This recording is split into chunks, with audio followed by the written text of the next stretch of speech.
Hace ya algunos días, el Poder Judicial decidió suspender lo que hemos dicho coloquialmente como la depuración de las listas de las personas que están interesadas en participar en la elección de mitad de año para depurar lo que es jueces, magistrados y ministros. La razón por la cual el Comité Técnico del Poder Judicial decide hacerlo es por el mandato de un juez que toma dicha determinación.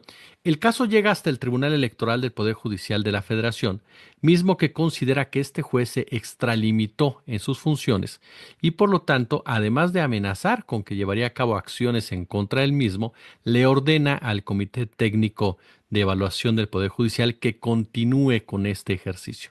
Sin embargo, el comité decide negarse, decide no seguir adelante, argumentando que no considera que las razones expresadas por el tribunal realmente puedan modificar la determinación emanada de este juzgador. Un juzgador que, por cierto, acudió al programa de Ciro Gómez Leiva hace unos días en donde se dijo víctima de una persecución. En lo personal, a mí me parece un pataleo más de los intereses anidados en el Poder Judicial que no quieren perder privilegios. Este juez sabía perfectamente que no podía tomar una determinación como la que llevó a cabo. ¿Por qué razón? Porque extralimita sus funciones. Yo no puedo creer que alguien que se dedique a esta actividad no sepa a dónde están sus límites. Desde un principio tú sabes perfectamente qué puedes hacer, cómo lo puedes hacer y para qué lo puedes hacer.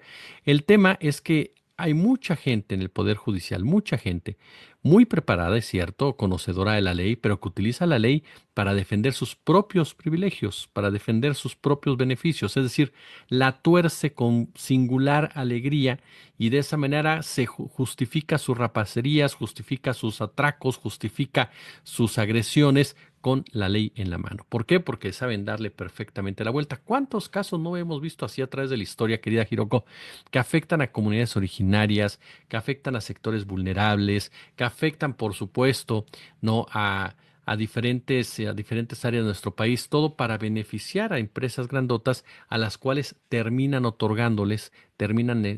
dándoles la razón por medio de esta interpretación de la ley.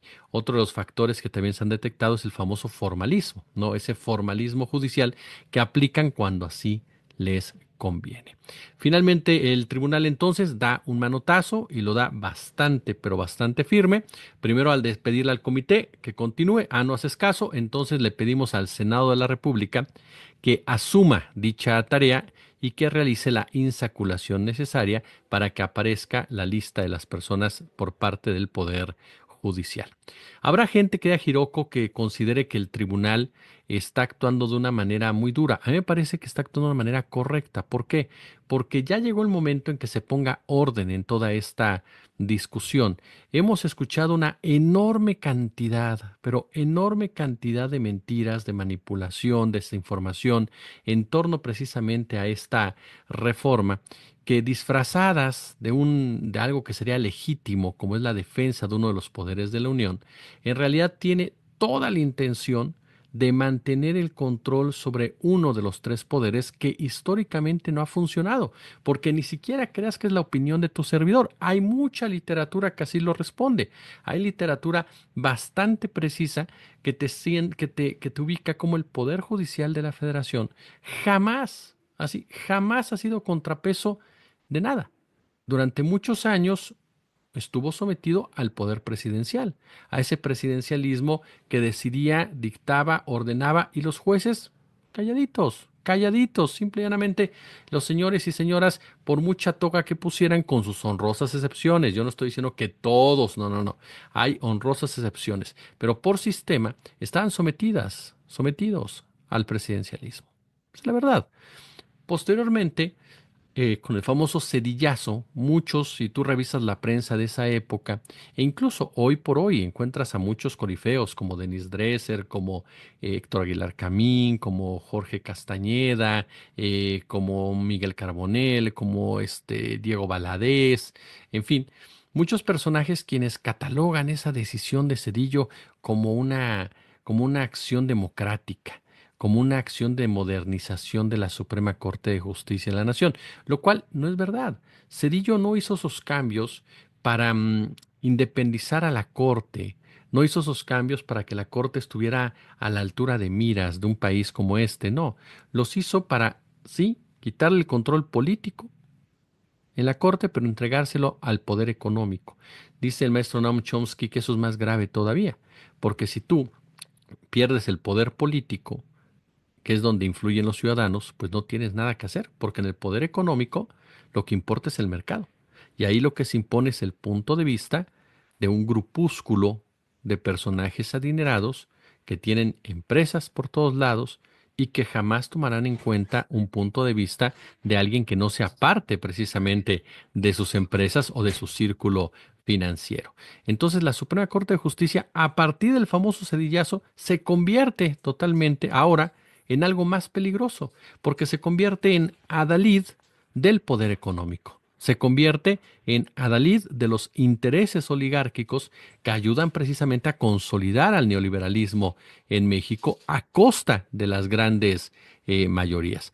Decíamos hace un momento que la reforma judicial es una reforma política. Efectivamente, tenía que ser una reforma política para poderle quitar ese poder económico a dichos empresarios, al gran capital. Y así se tendrá que mantener la discusión hasta que llegue la elección de estos jueces, juezas, magistrados, ministros, pero no podemos dejar de lado también, por supuesto, todo lo que es la cuestión jurídica. Va a llegar un momento en el cual se va a requerir, por supuesto, un debate mucho más profundo relacionado con el Poder Judicial, el nuevo Poder Judicial, el Poder Judicial que emane de esta reforma e ir cambiando lo que se tenga que cambiar, e ir actualizando lo que se tenga que actualizar, e ir modificando lo que se tenga que modificar para alcanzar realmente el ideal de una justicia social, de una justicia que alcance para todos, de una justicia que responda realmente a los intereses de la ciudadanía y no a ningún grupo político, sea del partido que sea, y mucho menos a un grupo financiero. Pero en ese marco estamos. Y en ese marco es cuando entonces te topas precisamente con esta decisión del tribunal de dar un manotazo en la mesa, de decir se tiene que llevar a cabo ahora desde el Senado de la República. ¿Por qué? Porque simplemente el Poder Judicial decidió no reformarse. Yo respeto mucho a varias personas, te soy honesto, quienes en distintas oportunidades me dicen, oye, pero es que no todo el poder judicial está corrupto, oye, la reforma judicial tiene algunos huecos por aquí, huecos por allá. Estoy de acuerdo. El problema es cuando me argumentan que están perdiendo independencia. Por eso te daba el contexto anterior. No tuvieron independencia nunca. Jamás fueron un contrapeso. Jamás fueron un factor que realmente ayudara a que este país fuera mucho más justo. Tenían sus momentos, tenían sus episodios, tenían la aprobación de ciertas reglas, de ciertas leyes, pero eso no quiere decir que como sistema funcionaran en beneficio de este país. ¿Cuántos ejidos no justificaron que fueran despojadas? ¿Cuántas playas? Tan simple el tema de la reforma energética de Enrique Peña Nieto. Todo el mundo sabía perfectamente que era una reforma que nos quitaba nuestro control, el control sobre un sector fundamental, sensible para el futuro de cualquier país como es el energético, y sin embargo los señores estuvieron totalmente de acuerdo en llevarlo a cabo. Posteriormente, cuando vino la contrarreforma del presidente López Obrador, la tumbaron, y la tumbaron no porque haya habido realmente de fondo una discusión, sino que se agarraron de cualquier perilla para abrir la puerta. Así de sencillo. Y es ahí cuando te das cuenta qué intereses están defendiendo. El caso emblemático de Ricardo Salinas Pliego, un hombre que debe impuestos, que decide no pagar impuestos por la simple y sencilla razón de que no quiere pagarlos.